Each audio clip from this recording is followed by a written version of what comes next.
Welcome back नाज़रीन। Assistant professor doctor Mohammad Rizwan हमारे साथ मौजूद हैं अजीज़ फातिमा हॉस्पिटल के अंदर। बहुत ज़रूरी है प्लाज्मा। क्यों ज़रूरी है? क्योंकि सदका जारिया है, एक खिदमत खल्क है जो हमने करने हैं। डॉक्टर साहब बहुत शुक्रिया टाइम देने के लिए। बगैर किसी वक्त के ज़िया के आपकी तरफ बढ़ रहा हूँ। कैसे देखते हैं कि आज जिस स्टेज पे हम खड़े हैं, ब्लड डोनेशन बड़ी ज़रूरी थी, लेकिन कोरोना ने हमारी ब्लड डोनेशन को भी डिस्टर्ब कर दिया। लोग डर गए हैं ब्लड देने से, और फिर प्लाज्मा देना तो शायद लोगों के लिए कोई अजाब या कोई डर ऐसा लगता है कि उन्हें ये नहीं मालूम कि पहले तो हम जहालत से लड़ रहे हैं, फिर कोरोना से लड़ रहे हैं, और फिर हम जब बचने की तरफ आ रहे हैं तो हमारे लोग बच के वो क्योरमेंट की तरफ, लोगों को बचाने की तरफ नहीं जा रहे। अस्सलाम वालेकुम जी, मेरा नाम डॉक्टर रिजवान है। मैं असिस्टेंट प्रोफेसर हूँ अजीज़ फातिमा मेडिकल कॉलेज में। पहले तो मैं बताऊँगा कि ये प्लाज्मा है क्या चीज़, थोड़ा सा इन्फॉर्मेशन दूँगा ताकि सबको पता चल जाए ये प्लाज्मा जो हम डोनेट करते हैं वो क्या चीज़ है। जब वायरस हमारे जिस्म के अंदर जाता है तो हमारी इम्यूनिटी बनती है उसके ख़िलाफ़, और अल्लाह का शुक्र है 98% जो डाटा बता रहा है कि 98% लोगों की इम्यूनिटी बन जाती है और वो वायरस को किल कर देता है। अब वो जो इम्यूनिटी बनी हुई है वो दो तरह की होती है। एक तरह की इम्यूनिटी कहते हैं IgM, वो थोड़ी देर के लिए बनती है और ख़त्म हो जाती है, और दूसरी इम्यूनिटी है IgG, और वो सारी ज़िंदगी के लिए उस इंसान के अंदर रहती है। और अगर दूसरी दफ़ा वो ये वायरस उसको अटैक करेगा तो शायद ये इम्यूनिटी उसके लिए फ़ायदेमंद हो और उस वायरस को दोबारा उसके अंदर एंटर नहीं होने देगी। ठीक है, अब यही इम्यूनिटी हमने यूज़ करनी है उन लोगों के लिए जिनके अंदर इम्यूनिटी कम थी या जो न्यूली इन्फेक्टेड हुए हैं। और अगर हम वो उस इम्यूनिटी को अपने जिस्म के अंदर ही रख के उसको ज़ाया कर दें तो इसका मतलब है कि हमने किसी की मदद नहीं की। अगर हम इस इम्यूनिटी को डोनेट कर दें, ताकत को डोनेट कर दें उस मरीज़ों के लिए जो बेचारे ज़िंदगियों से लड़ रहे हैं, तो उसमें हमारा दो फ़ायदे होंगे। एक तो हमारा सदका जारिया होगा, दूसरा उस इंसान की ज़िंदगी बचा लेंगे। तो ये सबसे अच्छी चीज़ है कि हम जो लोग इन्फेक्टेड हुए जिनके अंदर इम्यूनिटी बन चुकी है वो अपनी इस इम्यूनिटी को डोनेट करें। एक तो ये। दूसरा, जो लोग डरते हैं कि जी हम ब्लड देंगे तो हमें कमज़ोरी हो जाएगी, वीकनेस हो जाएगी, ऐसा भी कोई चक्कर नहीं। 24 घंटे के अंदर जितना आपने ब्लड दिया होता है उतना वॉल्यूम बन चुका होता है, और 7 से 10-12 दिन में जितना आपने ब्लड लॉस किया होता है उस पूरे ब्लड के सारे अज्जा भी बन चुके होते हैं। दूसरी चीज़ कि ये हमारे जिस्म की रिहर्सल है। अल्लाह माफ़ी दे, कभी हमारा कोई एक्सीडेंट हो जाए या कोई चीज़ हो जाए तो हमारा जिस्म के अंदर से खून बाहर लॉस हो जाए, तो हमारा जिस्म की ये रिहर्सल है। अगर हम ब्लड डोनेट करेंगे कि वो रिहर्सल करेगा कि नया ब्लड कैसे बनाना है, उसे पता होगा कि मैंने ब्लड दोबारा जनरेट करना है, तो उसकी ज़िंदगी के लिए भी अच्छा है। उसकी वैसे भी डोनेशन हो गई और एक अल्लाह ताला ने उसको सवाब भी दे दिया। तो अब मेरा सारे लोगों से रिक्वेस्ट है कि प्लाज्मा देना जुर्म नहीं है, प्लाज्मा आपकी बॉडी का सदका है, और इस सदके को जितना आप दे सके दें। और इस ब्लड से निकली हुई जितनी प्रोडक्ट्स हैं, RBCs निकालते हैं हम, प्लाज्मा निकालते हैं हम, प्लेटलेट निकालते हैं, अगर हम इन एक ब्लड के प्लिंट से 3 इंसानों की ज़िंदगी बचा सकें तो वो हमारे छोटे से जिस्म, एक बड़े से जिस्म का एक छोटा सा हिस्सा है, तो उसको हमें देना चाहिए ज़रूर। तो मेरी सबसे रिक्वेस्ट है कि प्लाज्मा फेरोसिस के लिए जो लोग इन्फेक्ट हो चुके हैं वो अपना, और वो सेहतयाब हो चुके हैं, वो इस प्लाज्मा को हॉस्पिटल्स में जाके डोनेट करें, जैसा कि अभी अलाइड हॉस्पिटल ने शुरू किया है। तो वो अपना डोनेट करें ताकि वो हम फ्रीज़र में रखें, उसको फ्रीज़ करें, और जब भी किसी एमरजेंसी किसी मरीज़ को ज़रूरत पड़े उसकी ज़िंदगी को बचाने के लिए, उसको वेंटिलेटर से बचाने के लिए, उसको एक बहुत बड़े एक हादसे से बचाने के लिए हम इस प्लाज्मा फेरोसिस को, प्लाज्मा को हम देंगे ताकि उसकी ज़िंदगी बच सके। डॉक्टर साहब, जहाँ जान बचानी हमारे दीन के अंदर गोया पूरी इंसानियत की जान बचाना है, बिल्कुल। और फिर दूसरी तरफ अगर देखा जाए तो कोरोना के जो लोग, हमारे ब्लड डोनेशन लोगों के अंदर थोड़ा सा पहले इस शऊर की कमी थी कि हम डरते थे, लेकिन ख़ास तौर पे कोरोना के बारे से जो कि बहुत ही ज़्यादा ज़रूरत है हमें इस वक्त कि लोगों को अपनी तरफ माइल किया जाए, लोगों को इस तरफ लाया जाए कि आपने जानें बचानी है। मेरे ख्याल में किसी को ये बता दिया जाए कि आप मसीहा हैं। डॉक्टर्स तो जाने बचाते हैं, लेकिन अगर एक इंसान को ये बताया जाए कि तुम मसीहा हो, इससे बड़ी मेरे ख्याल में उसे अपने ऊपर अल्लाह की रहमत नहीं समझनी चाहिए कि उसे अल्लाह ने निम्मत दी है, वो आगे दे दे। बिल्कुल जी। तो इसमें यह है कि मैंने जिस तरह पहले बताया कि उसकी जो जिस्म में से कोई चीज़ भी कम नहीं होगी, उसके जिस्म की एक रिहर्सल होगी कि वो एमरजेंसी सूरत हाल में वो किस तरह उसने ब्लड बनाना है। तो इसलिए बेहतर है कि मेरी सारे लोगों से इल्तमास भी है, रिक्वेस्ट भी है कि आप जो इन्फेक्टेड हो चुके हैं और वो सेहतयाब हो चुके हैं, अपने अपने नज़दीकी हॉस्पिटल्स में जाएं और अपना प्लाज्मा डोनेट करें और उस प्लाज्मा डोनेट करने के साथ जब आपका ब्लड डोनेट होगा, प्लेटलेट आपके एक थ्रोम्बोसाइटोपिनिया की बीमारी वाले को लग जाएंगे, जो रेड ब्लड सेल्स हैं किसी खून की कमी वाले मरीज़ को लग जाएंगे, और आपका प्लाज्मा आपके जो कोविड वाले मरीज़ हैं उनको लग जाएगा। 3 इंसानों की ज़िंदगी आप सिर्फ एक ब्लड ट्रांसफ्यूजन से बचा रहे हैं। तो मेरी रिक्वेस्ट है सबसे अगेन कि आप जाएं अपने अपने नज़दीकी हॉस्पिटल्स में और ये प्लाज्मा डोनेट करें। अच्छा डॉक्टर साहब, मेरा सवाल होगा कि जो कोविड-19 के लोग हैं जो इससे निकल के हैं वो डर रहे हैं कि हम ब्लड देंगे तो हम कितनी देर क्योर रहेंगे और हमारे एंटीबॉडीज़ ख़त्म तो नहीं हो जाएंगे, हमारे एंटीबॉडीज़ के अंदर से जो प्लाज्मा निकलेगा हम तो किसी खतरे में नहीं आ जाएंगे। क्योंकि लोगों का सबसे बड़ा ख़तरा इस वक्त डर ये है, शायद मैं इससे डरता नहीं हूँ लेकिन मुझे खुद था, तो मैं इसके लिए प्लाज्मा डोनेटर हूँ, तो मैं ये कहूँगा कि लोगों के लिए निकला भी इसलिए कि हमें जानें बचानी है। तो किस तरह समझें कि इस वक्त वो लोग जो इससे डर रहे हैं उनके लिए क्या होगा कि इसका प्रोसेस क्या है और इस प्रोसेस को कैसे लेके चल रहे हैं, क्या डाइट रखें, क्या चीज़ों को अडॉप्ट करें वो?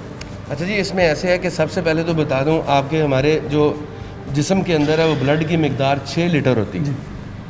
अब उसमें से हमने 400 मिलीलीटर यानी आपने आधा लीटर से भी कम डोनेट किया, और वो जो आधा लीटर ब्लड है वो बन जाएगा विद इन 7 डेज़ या 8 डेज़ या 10 डेज़। उसमें आपकी इम्यूनिटी में कमी नहीं आनी। आपकी इम्यूनिटी, आपका जो इम्यून सिस्टम है वो अभी एक्टिव है, वो उस वायरस के रिस्पॉन्स में वो इम्यूनिटी बनाई जा रहा है।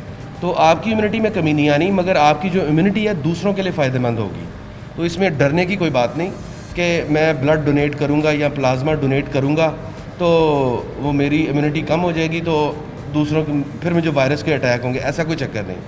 आपकी इम्यूनिटी उतनी ही रहेगी, आपकी इम्यूनिटी और ज़्यादा बढ़ जाएगी, मगर आपकी इम्यूनिटी में कमी नहीं आएगी, मगर आप किसी की ज़िंदगी बचा सकेंगे। डॉक्टर साहब, डाइट के हवाले से बताएं, जो लोग क्योर करके आ रहे हैं उनकी डाइट क्या होनी चाहिए कि वो अगर एंटीबॉडीज़ देते हैं या प्लाज्मा डोनेट करते हैं तो वो उनकी रिकवरी कैसे हो, और फूड के हवाले से खास तौर पे कौन सी चीज़ों को मद्देनजर रखा हो, उनकी डाइट प्लान क्या होना चाहिए? क्योंकि एकदम से वेट लॉस जो है वो बड़ा रैपिडली सामने आता है, 5, 6, 7 किलो जो एकदम से उन्हें झटका लगता है और लोग उसमें टेंशन में और डिक्रीज़ कर जाते हैं। अच्छा, उसमें एक है जो भी कोई इलनेस आए, चाहे वो ये कोविड की हो या कोई और बड़ी इलनेस आए, उसमें ये कैटाबॉलिक स्टेट होती है, उसमें वज़न कम होता है, ठीक है। उसके लिए कोई मसला नहीं, ऐसी कोई ख़ास चीज़ नहीं। आप गोश्त का इस्तेमाल ज़्यादा करें, और हम कुछ फ्रूट्स होते हैं जिसमें विटामिन चाहिए उसका इस्तेमाल करें, और एक एक्स्ट्रा आयरन की गोली होती है, छोटी सी गोली, उसको आप यूज़ करें तो आप with in days, with in weeks आप अपना उस पूरे जिस्म के वेट को दोबारा रिकवर कर लेंगे। क्योंकि जो वायरस है या कोई और बीमारी है, इसको हम कैटाबॉलिक स्टेट कहते हैं, यानी टूटने फूटने वाली स्टेट कहते हैं। तो जो ही हम खाना शुरू करते हैं तो वो हमारी बनने वाली स्टेट बन जाती है, जिसको हम एनाबॉलिक स्टेट कहते हैं। तो ये विद इन डेज़, वीक्स जो आपकी जो इम्यूनिटी है और आपका जो वज़न है वो दोबारा वापस आ जाता है। तो उसमें ऐसे घबराने वाली बात नहीं है। आप अच्छी खुराक खाएँ, दूध पिएँ, फ्रूट खाएँ और साथ गोश्त वाली चीज़ें इस्तेमाल करें, तो आपकी जो वेट लॉस है वो भी पूरा हो जाएगा और आपकी इम्यूनिटी भी ज़ाया नहीं होगा। डॉक्टर साहब, मेरा एक सवाल था कि फॉर एग्जाम्पल मैं प्लाज्मा डोनेटर हूँ तो मेरा ये सोचने में आया, पहले मैंने कहा चलें क्योंकि इस वक्त ब्लड डोनेशन का बड़ा मसला बना हुआ है, जो बच्चे खास तौर पर थैलीसीमिया के मरीज़ हैं, तो मैं ब्लड डोनेशन करने के लिए जा रहा था, लेकिन फिर मैंने सोचा कहीं मेरे अंदर कोई ऐसा सिस्टम, ऐसी कोई इम्यून सिस्टम के अंदर चीज़ ना हो जो उस बच्चे को डिस्टर्ब कर दे। तो लोगों के लिए जो कि रूटीन में ब्लड डोनेट करते हैं उनके लिए क्या पैगाम और क्या डिटेल में मैसेज होगा कि वो कैसे क्योर करके जाएं? क्योंकि डेफिनेटली अगर हम ब्लड देते हैं वो उन बच्चों को लग जाए और किसी के अंदर सिम्टम्स हों तो बच्चे की ज़िंदगी दाव पे लग जाएगी। अच्छा नहीं, हर ट्रांसफ्यूजन से पहले, हर डोनेशन से पहले वो कुछ टेस्ट किए जाते हैं। उसमें हेपेटाइटिस बी का टेस्ट है, हेपेटाइटिस सी का टेस्ट है, HIV का टेस्ट है, सिफिलिस का टेस्ट है, ये सारे टेस्ट किए जाते हैं। जब उसके टेस्ट सारे नेगेटिव हों तो ब्लड लिया जाता है उससे, अदरवाइज़ तो लिया ही नहीं जाता, क्योंकि उसमें ऐसे चांसेस नहीं होते कि ये जो बीमारियां, जो मोस्ट कॉमन बीमारियां हैं। कोविड का टेस्ट के हवाले से हमें, कोविड के टेस्ट में भी कोई मसला नहीं। कोविड की अगर एंटीबॉडीज़ बन चुकी हैं और वो पेशेंट रिकवर्ड है या उसको सिम्टम्स नहीं है तो कोई मसला नहीं, वो अपना प्लाज्मा दे सकता है। प्लाज्मा असल में एक पूरे ब्लड का एक छोटा सा हिस्सा है जो एक मशीन में डालते हैं तो उसमें से निकाल लेते हैं। तो उसमें ये नहीं होता कि जो वायरस है वो उसमें ट्रांसमिट हो जाएगा, ऐसा कोई चक्कर नहीं है। उसकी सिर्फ इम्यूनिटी ट्रांसमिट होगी, क्योंकि 2 वीक्स के बाद तो वायरस तो ख़त्म हो जाना है, मगर उसकी इम्यूनिटी रह जानी है उसके अंदर, तो वो आप उसको दे सकते हैं, बिला झिझक दे सकते हैं, कोई इन्फेक्शन ट्रांसफ़र नहीं हो। डॉक्टर माहिर होने के नाते अब ये पूछूंगा कि जैसे कुछ प्राइवेट ऑर्गेनाइजेशन जो उस पर काम कर रही हैं, अजीज़ फातिमा, जिनके पास ऐसी फैसिलिटीज़ अगर हैं, गवर्नमेंट को एडमिनिस्ट्रेशन लेवल पे ऑन बोर्ड लेना चाहिए अब, क्योंकि अब हमें इस तरफ जाने की ज़रूरत है, क्योंकि पूरी दुनिया ने ऐसे निकल के इधर ही जाए हैं, हम निकल के आए हैं और साथ ही फंस गए हैं। अब ऐसे इसके ऊपर क्या मशवरा होगा गवर्नमेंट को, एडमिनिस्ट्रेशन को, कि हमें कैसे लेके चलें कि इन अदारों को और कुछ प्राइवेट ऑर्गेनाइजेशन को साथ लें, ताकि लिस्टें, क्योंकि इनके पास नहीं है, एक मरीज़ कौन था, किसने क्योर किया, कब किया, सारी फहरिस्तें गवर्नमेंट के पास हैं, उनको यूज़ करके हम किस हद तक इसको फ़ायदेमंद बना सकते हैं? अनफॉर्चुनेटली ये जो इस तरह की कम्युनिकेशन है इन बिटवीन गवर्नमेंट और इन बिटवीन जो हेल्थ केयर पर्सनल्स हैं, उसमें ऐसा कोई सिस्टम नहीं है कि जो हम डाटा उनसे ले सकें या ये डाटा उनको दे सकें, तो उनमें ऐसी कोई चीज़ नहीं है। मगर हमें यह तो है कि हम एक इंसान है, हमें खुद चाहिए कि जो पेशेंट हैं वो खुद जाके इन्फॉर्म करें हॉस्पिटल्स में कि ये हमारा डाटा है, तो हम हमारा ब्लड ले। मगर हमारी कोई गवर्नमेंट और जो हेल्थ सिस्टम है उसके दरमियान में कोई ऐसा कम्युनिकेशन सिस्टम नहीं है जिसमें हमें पता हो कि ये इतने इस बीमारी के मरीज़ हैं, इतने इस बीमारी के मरीज़ हैं, ऐसा कोई चक्कर नहीं। बेहतर यही है कि आप जो लोग हैं जो घरों में बैठे हुए हैं, जो रिकवर हो चुके हैं और सेहतयाब माशाल्लाह हो चुके हैं, वो दोबारा हॉस्पिटल्स में जाएं और अपना अपना नाम दर्ज करवाएं, और जो ही हमारे प्लाज्मा की ज़रूरत हुई तो उससे हम प्लाज्मा लेके अपने पास फ्रीज़ भी, ये लंबे अरसे के लिए फ्रीज़ कर सकते हैं हम इसको।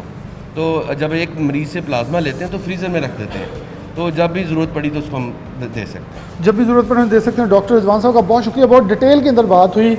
यकीनन तौर पर उन्होंने बहुत तफसील के साथ लोगों को गाइड किया है। जो आपके क्यूरीज थे, जो आपके क्वेश्चंस थे, वो मेरे तक पहुंचे, मैंने इनके सामने रख दिए।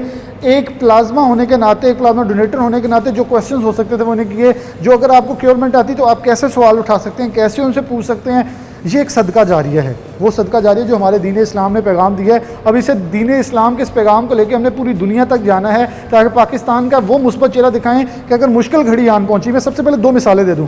सैलाब, ज़लज़ला आया, हम यकजां यक ज़ुबां हुए, हमारे पे दहशत गर्दों ने हमला किया, हम एक ज़ुबां और एक टीम बन के हमने उनके साथ मुकाबला किया और हम कामयाब हुए।